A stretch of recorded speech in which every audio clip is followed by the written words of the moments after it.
오늘은 제3편 변이의 5장 마지막 장입니다. 상반정리입니다. 상반정리, 원리에 관한 건데요.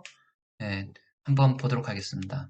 1절은 캐스틸리아노 제1, 제2 정리가 있고요. 그 다음에 2절은 상반정리 제1, 제2가 있습니다. 그래서 이것이 무엇인지 한번 보도록 하겠습니다. 상반 정리입니다. 결국은 서로 간에 뭐 reciprocal이란 뜻인데요. 대응되다 라는 뜻입니다. 얼굴을 마주보고 있다. 같은 뜻이다. 뭐 동전의 양면이다 라는 뜻입니다. 예. 그래서 캐스틸리아노 정리가 있는데요.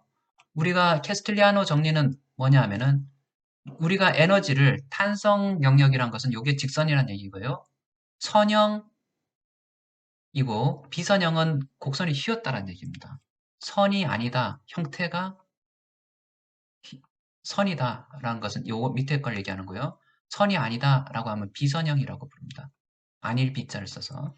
그래서 선형을 가지고 어떤 사람들은 탄성이라고도 부르고요. 비슷한 개념이에요. 좀 약간 그 비선형을 가지고 비탄성이라고도 부릅니다. 선형인 경우에 다음과 같이 하중과 변이 관계는 이런 식으로 나타나고 직선으로 그 밑에 있는 요것을 가지고 뭐라고 했냐면 한 1의 양이라고도 부르고요.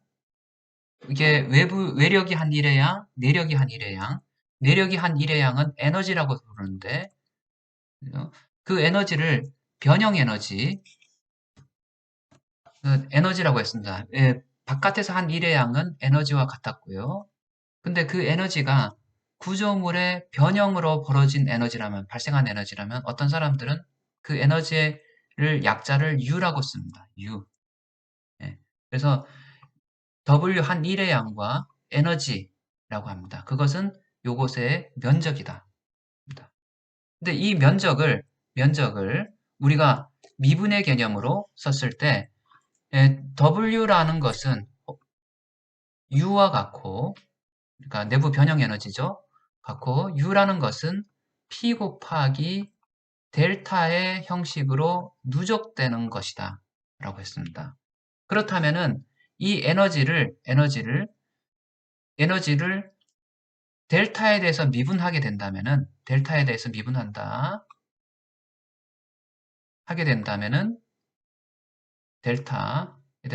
된다면은 여기 변수 x라고 생각했을 때 px는 미분하게 되면 뭐가 남죠? p가 남습니다. p.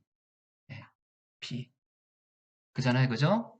px를 x에 대해서 미분하면은 p가 남는다. 네. 요게 에너지고 x에 해당되는 것이 델타다. 그래서 요 공식이 생깁니다. 그런 공식. 캐스틸리아노 제1 정리라고 부릅니다. 그런 것이. 근데 이 공식에서 여러분들이 수학에 처음 보는 공식이 하나가 많은데요. 그래서 D라는 값을 지금까지 써왔는데 작다란 뜻이에요. 디퍼렌셜. 작다란 뜻입니다. 아주 작다. 미세하다는. 예, 무를 채로 썰었을 때 그 얇은 두께를 합니다. 근데 여기서는 요런 자를 썼어요. D. 요것은 읽을 때 D라고 읽습니다. 같이. 어떤 사람들은 라운드라고 읽는데요. 잘못된 발음입니다. 영어에선 D라고 읽습니다. 형상이 비슷하잖아요. 그죠? 하고 요럴 경우는 뭐냐면은 변수가 여러 개가 있을 때 P도 변수가 될 수 있고 변하는 수라는 얘기예요. 수가 변하는 거예요. X만 변하지 않고 X에 대해서 P도 따라 변하고 P에 따라서 X도 따라 변한다 라고 했을 때 이게 dpx를 만약에 dp에 대해서 미분하게 되면은 x가 된다 라는 뜻이죠. 그래서 어떤 것이 px가 p에 대해서도 미분할 수 있고 x에 대해서도 미분할 수 있다. 두 가지. 뭐 변수가 여러 개가 있다는 얘기예요. 이게 변하는 수란 얘기니까. 변수가 여러 개 있다라는 것을 나타내 줍니다. 변수가 여러 개 있으니까 그 중에 변수 중에 여러 가지 변하는 수 중에 하나만 선택을 했다. 예, 뭐를 선택했다? 델타를 선택했다. 그래서 만약에 D라고 표현되는 것은 이 수식에는 변하는 수가 하나뿐이 없구나. 만약에 이런 식으로 D가 표현됐다라고 하면 변하는 수가 여러 개가 있구나 라고 생각하면 돼. 이걸 가지고 그냥 미분 중에서 일반 미분이라고 합니다. 일반자를 상자를 써요. normal, ordinary라고 해요. 상미분이라고 부르고요. 요거는 편미분이라고 부릅니다. 뭐 편미분이라 부르든 상미분이라 부르든 미분은 미분이에요. 개념은 뭐죠? 예, 똑같은 거예요. 똑같은데 수식 기호상으로 구분하기 위해서 수학에서 사용했습니다. 미분 또 배우면서 지금 도망쳤는데 편자까지 들어가. 예, 더 도망치고 싶죠. 예. 하지만은 도망쳐서는 구할 수가 없습니다. 답을. 제가 누누이 얘기했지만은 부딪혀서 넘어져야지. 두 번째, 토마로우라는 영화 있잖아요. 끊임없이 그 하루가 반복돼 가지고 결국은 외계인을 돌파하는, 예, 인간이 학습을 통해 가지고 어떤 것을 돌파해야 되는데 그 학습하기를 두려워서 피한다면은 학습이 되지가 않죠. 항상 부딪혀서 넘어져야 돼요. 그래서 캐스틸리아노 제일 정리는 이러한 에너지를 변이에 대해서 미분하면은 하중이 된다. 하중이 외력이 될 수도 있고 반력이 될 수도 있고 그런 거죠. 여튼 에너지를 변이에 대해서 미분하게 되면은 하중이다 라는 거고요.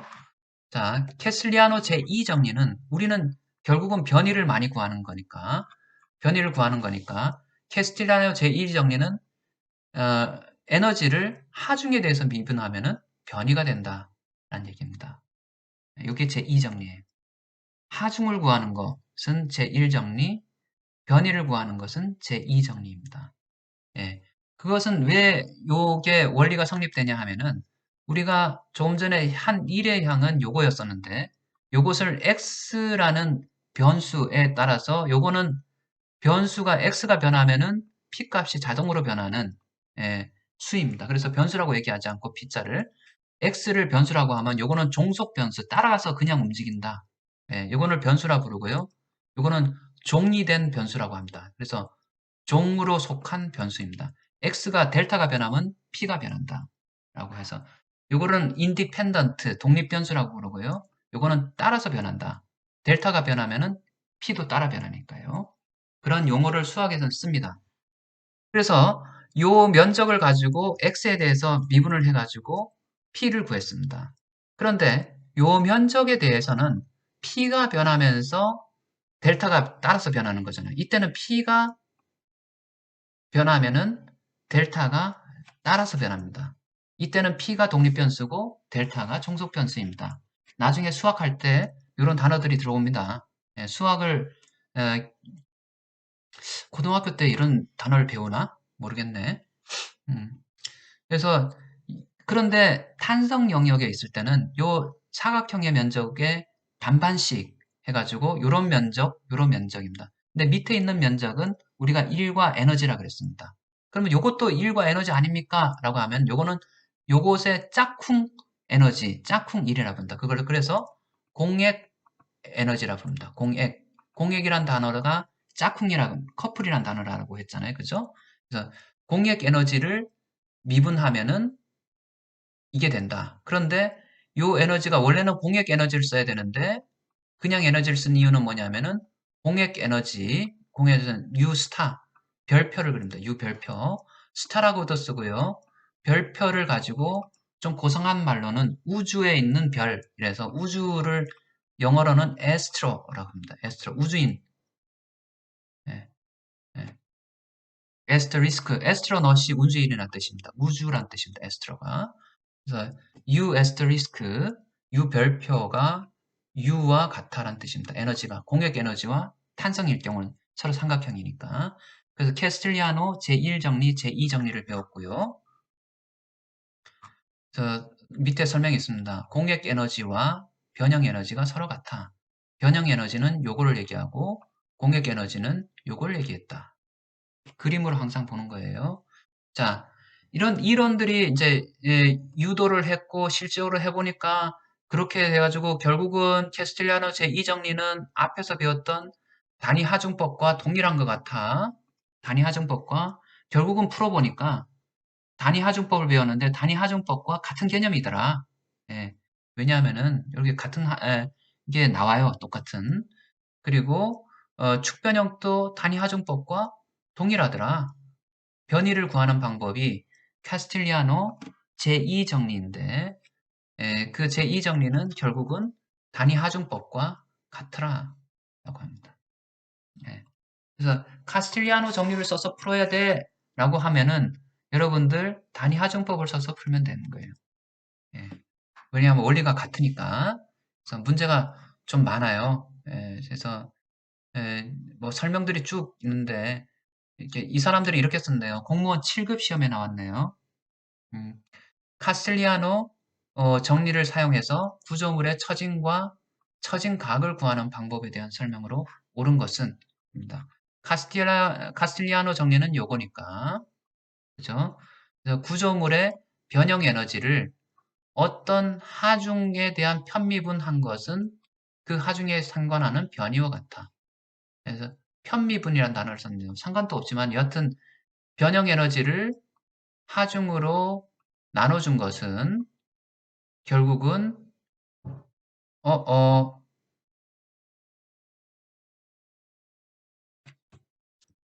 어, 전 답이 1번인 줄 알았는데 답이 3번인 것 같네요. 왜냐하면은 관계가 없다가 아니라 관계가 있다잖아요. 예.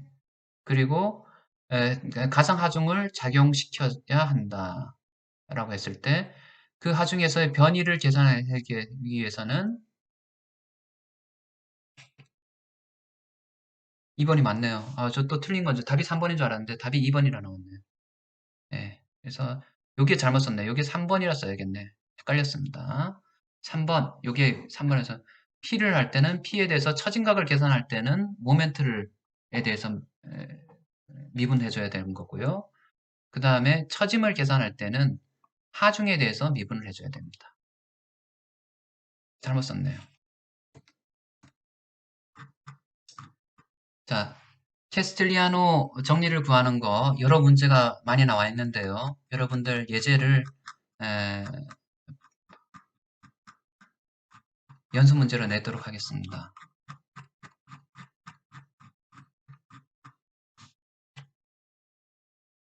5장 2절 상반 정리입니다. 상반 정리는 베티의 정리라고도 합니다. 가끔 시험 문제 나오는데요. 너 베티의 정리가 뭐야? 라고 물어봅니다. 상반 1의 정리라고 합니다. 예, 다음과 같은 공식을 가지고 무지하게 설명을 많이 해놨어요. 선형 탄성 구조물에서 P가 작용할 때 변형이 발생하는 동안 외적 가상일은 뭐 하나도 어려워서 저도 하나도 이해가 안 되네요. 자, 그러면은 그 일을 어떻게 하는지 예제를 통해서 봅시다. 네. 이게 다음과 같은 상반 정리 1입니다. 상반 정리. 근데 상반 정리, 뭐 제1 상반 정리, 제2 상반 정리가 상반 정리 1, 상반 정리 2라고 했는데요. 굳이 나눠야 될지는 모르겠습니다. 자, 한번 봅시다. 무슨 의미인지. 이 그림만 보고 봅니다. 그림을 봤는데 A점과 B점이 있어요. A점에 하중이 작용하는 것을 PA라고 했습니다. 예. 그러면은 이때 발생하는 변이는 A점에서의 발생하는 변이는 델타 A라고 했고요. 예. B점에서의 발생하는 변이를 델타 B라고 했습니다. 그리고 두 번째 B점에서 하중이 작용하는 걸 PB라고 했을 때 A점과 B점에서 각각 변이가 발생합니다.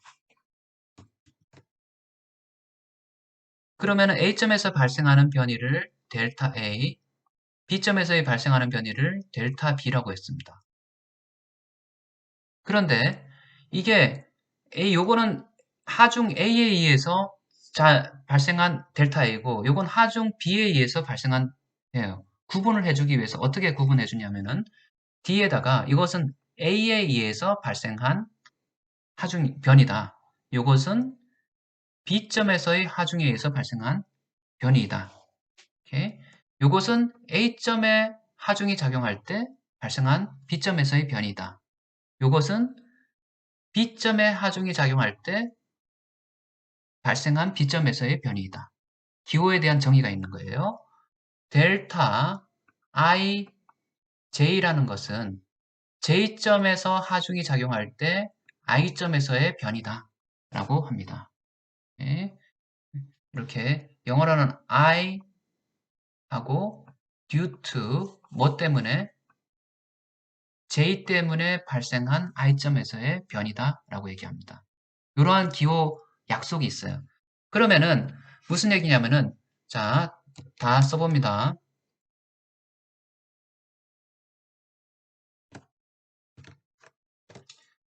PA가 작용할 때 PAB 값을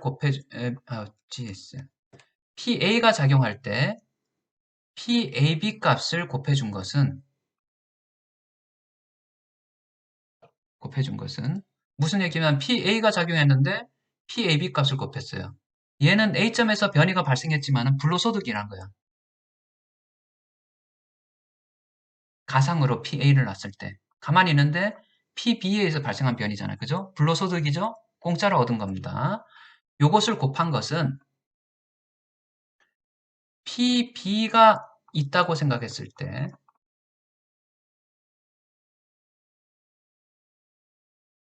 이 A 하중에 의해서 발생한 변이를 곱해준 것과 서로 같아. 불로소득은 서로 같으란 얘기예요. 아따 힘들어 죽겠네. 그죠? 자, 힘들어요. 힘들지만은 잘 생각해 보면은 같아요. 예, 같아요. 불로소득이 요게 상반정리입니다. 상반정리. 상반정리고 자, 자기가 하중을 가해줬는데 남들한테 유익하게 만들어준 거예요. PBA. 그죠? 자, 다시 한번 상반정리입니다.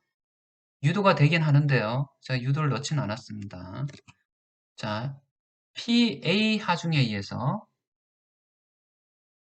요게 발생하고요.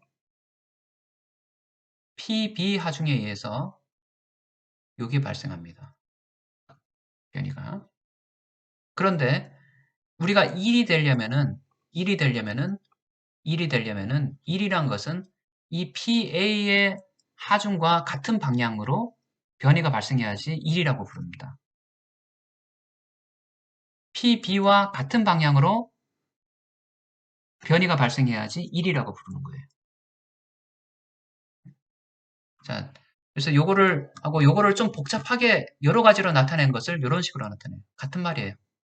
보면은 썸이 들어가 있을 뿐입니다. 합이. 다른 것들은 다 떠났습니다. P 대신에 Q를 썼고요. PB 대신에 이렇게 썼습니다. 같은 얘기입니다. 요것에 대해서 한번 해보고요. 자, 상반 정리를 다시 한번 이렇게 이용을 해봤네요.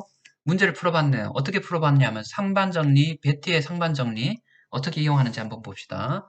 P1이 작용했을 때, P1이 작용했을 때, P1이 작용했을 때, P12, 12란 것은 이런 변이가, 그죠? 요 변이는 뭐죠? P1의 방향하고 똑같죠. 그런데 뭐에 의해서 발생한 하중이에요? 요것에 의해서. 그리고 이 하중이 작용했을 때, 이 하중이 작용했을 때, 변이가 요걸 발생했고, 요 하중이 작용했을 때, 어느 변이를 쳐야 된다? 요 변이를 쳐야 된다. 자, 이 변이를 쓰면 틀려요. 답이. 자, 봐요. 요것은 보면은 하중은 요 놈이고, 요 하중은 요 놈이에요. 여기 놈은 요 놈이고, 여기 놈은 요 놈이에요. 기사 시험에 많이 나와요. 예. 그런데 요 놈의 방향은 하중의 방향이다. 예. 그래야지 요게 한 1의 양이 되고, 요것도 한 1의 양이 됩니다. 이렇게 에너지를 더하든 저렇게 에너지를 더하든 같아입니다. 자,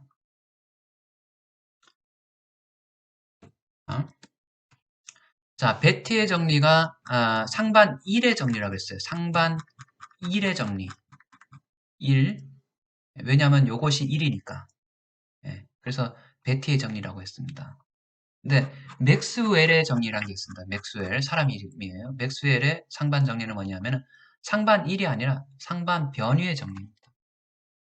왜 변위가 되냐 하면은 여기에서 작용하는 하중들이 좀 전에 P하고 PA, PB 요 값들이 1이다 라고 가정을 했습니다. 1.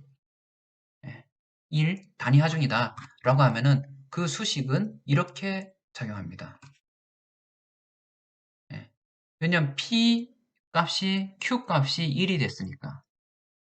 예, 자, 여기까지인데 여러분들 레포트 좀 풀어보겠습니다. 잠깐 시간이 남아서 마지막으로.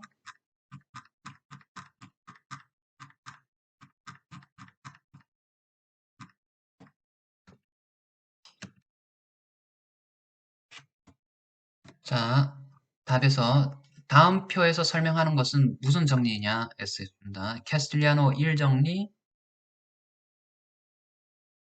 2정리, 그죠? 이것은 캐스틸리아노 2정리는 변위를 구하는 거고, 그래서 보통 책에서는 캐스틸리아노 2정리만 배우는 경우가 많아요. 네. 가상 1의 원리, 공액보법. 네. 저장된 변형 에너지를 이걸로 나눠줘서 하중을 구하는 것은 뭐다? 1정리다. 그죠? P를 구하는 것은.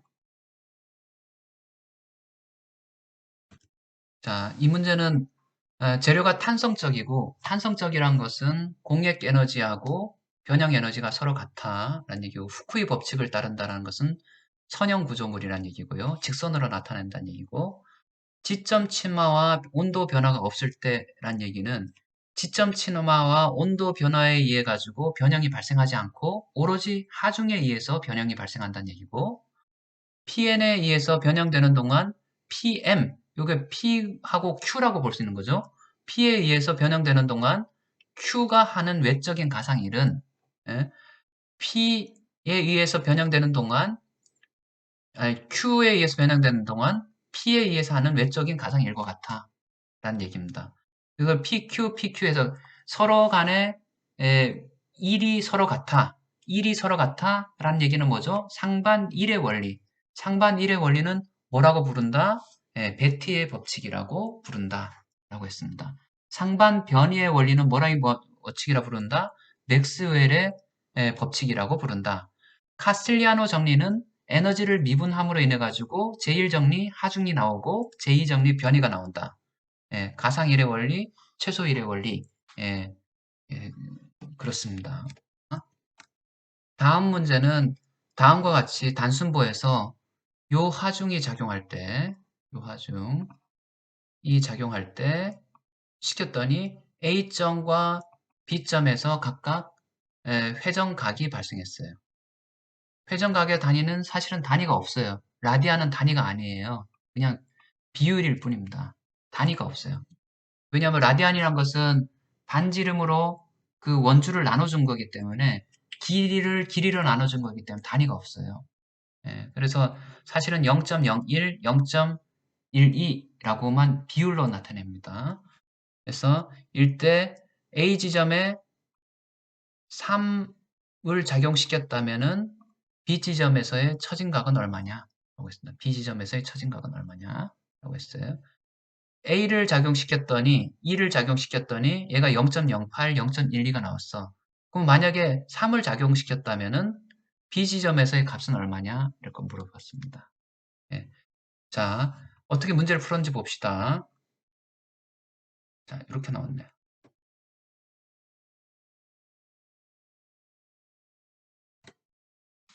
자, 우리가 맥스 풀어라는지 자, 문제를 합니다. A점과 B점에서 작용하는 하중을 1로 가정하고요.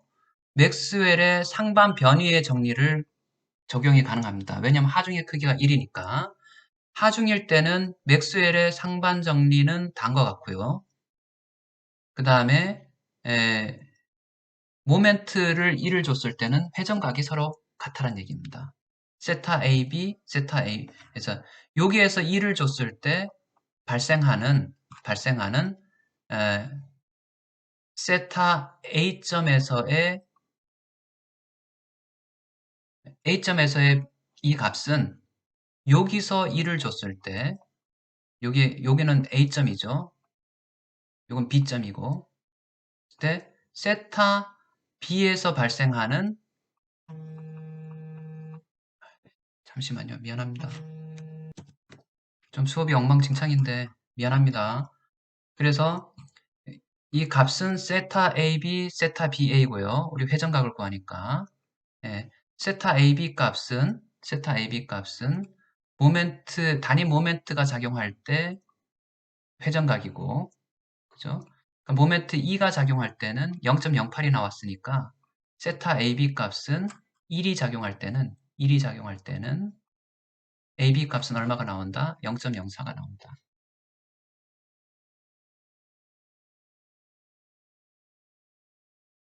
그런데 세타 BA 값은 얼마냐? 라고 했을 때 세타 BA 값은 상반정리 요것을 그냥 사용하게 되면 세타 AB와 같고 여러분들 잘 보세요.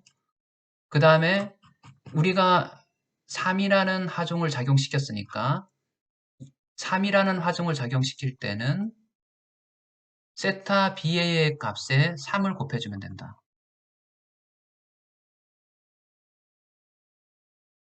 처음부터 다시 하겠습니다. 헷갈리는데요.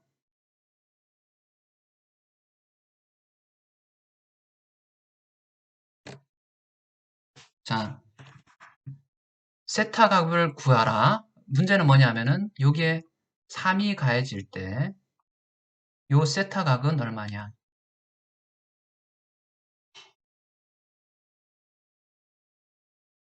오케이. 첫 번째입니다. 네. 그런데 우리가 문제를 풀 때 그러면은 만약에 1이 가해질 때 요 왼쪽에서 여기에서의 값은 뭐라고 했냐면은 세타 BA라고 했습니다. BA. 이게 상반 정리예요. 상반 변이의 정리. 네. 요게 얼마냐? 이 값을 알면은 곱하기 3을 해서 3배가 증가했으니까 이것을 구할 수가 있죠. 근데 세타 BA 값은 세타 A B의 값하고 같아. 왜 같냐? 라고 하면은 상반 변이의 정리. 세타 AB의 값은 뭐냐 하면은 여기에 B점에 1이라는 것이 가해졌을 때 발생하는 변이다. 그런데 우리가 알고 있는 것은 B점에 2라는 하중이 가해졌을 때 요게 0. 세타 A 값이 0.08이라는 것을 알았다. 따라서 1이 가해지게 되면은 요 1이니까 요것은 나누기 2를 해주면 하중이 반으로 줄었으니까 나누기 2 해주면 요 값을 나누기 2 해주면은 0.04다. 근데 세타 AB 값은 1이 작용할 때 오른쪽에서 1이 작용할 때 왼쪽에서의 값인데 왼쪽에서 1이 작용할 때 오른쪽의 값과 같아. 이것은 맥스웰의 상반 변위의 정리. 1이 작용할 때. 그럼 요 값이 0.04다. 근데 1이 작용할 때니까 실질적으로는 3이 작용하니까 요것의 3배니까 0.12가 된다. 3 곱하기 4, 0.12. 답 맞죠? 다시 한번 봐보길 바랍니다. 여기까지 하겠습니다.